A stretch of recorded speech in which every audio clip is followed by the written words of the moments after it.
I may never get the hang of this. I'm Joanne Harris, and you're joining me in my shed for the first of 6 little stories that were first written on Twitter, live in front of my Twitter pals, and have gone into all sorts of other places. This is the first of them. It's a very tiny little story, and it's a story the bees used to tell. All my stories start with this, and this is the reason why. This is a story the bees used to tell, which makes it hard to disbelieve.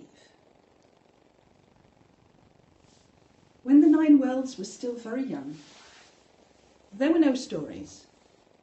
There was only Dream, the river that runs through all the worlds, reflecting the hearts and desires of the folk on its journey towards pandemonium.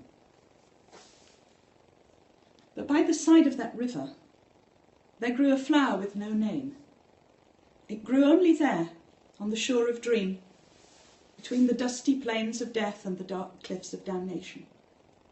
Its petals were pale as young love. Its leaves were like the starry sky. Its roots were drenched with the dreams of the folk, and its scent was like honey and heartbreak. But no one saw the dream flower or caught its scent on the rapturous air. No living creature had ever seen the colour of its petals, or even touched one of its shining leaves. Until one day a swarm of bees found its way into world below.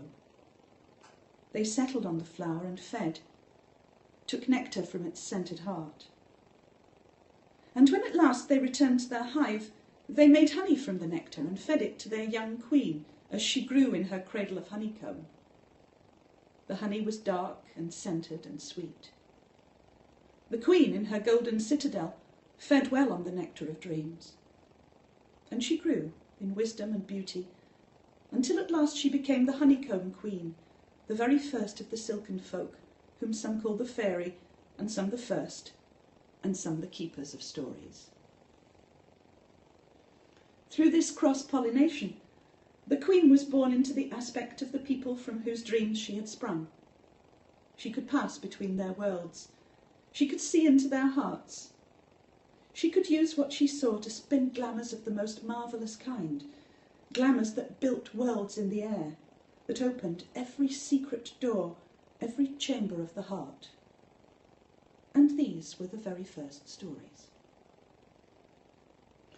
But from across the River Dream, the Halloween queen, half woman, half corpse, ruler of the kingdom of death, was watching the honeycomb queen from afar. From her dead eye, she could see into the darkest dreams of the folk. From her living eye, she could see everything in the 9 worlds. The touch of her living hand was a gift that no man had ever known. The touch of her withered hand brought death. Her kingdom was desert on every side. Nothing grew, nothing changed. And the only stories she had ever heard were those that ended in death for everyone concerned. And as time passed, she grew jealous of the honeycomb queen and her stories, and she began to make plans to steal the lovely dream flower for herself. And so she crossed the river one night and went in search of the dream flower.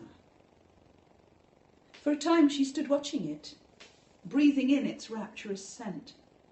Nothing was scented in her realm, nothing was soft or beautiful.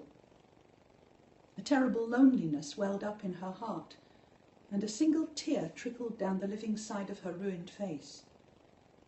She stretched out a hand to pick the bloom, but in her haste the queen forgot to use her living hand and touched the beautiful dream flower with her dead and withered fingers. At once the dream flower withered and died. Its like has never been seen again. But its nectar remained with the honeycomb queen, and with the good, industrious bees, passing from flower to flower, taking pollen back to the hive, telling their tales wherever they went.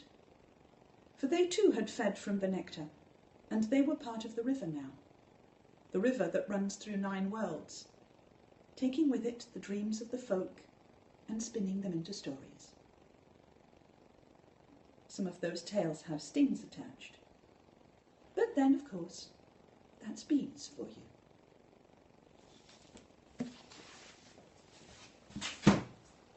And that was the first of my little periscope stories. I hope you like it. If you liked it, I will be telling another one next week at the same time at 11 o'clock. Bye bye for now.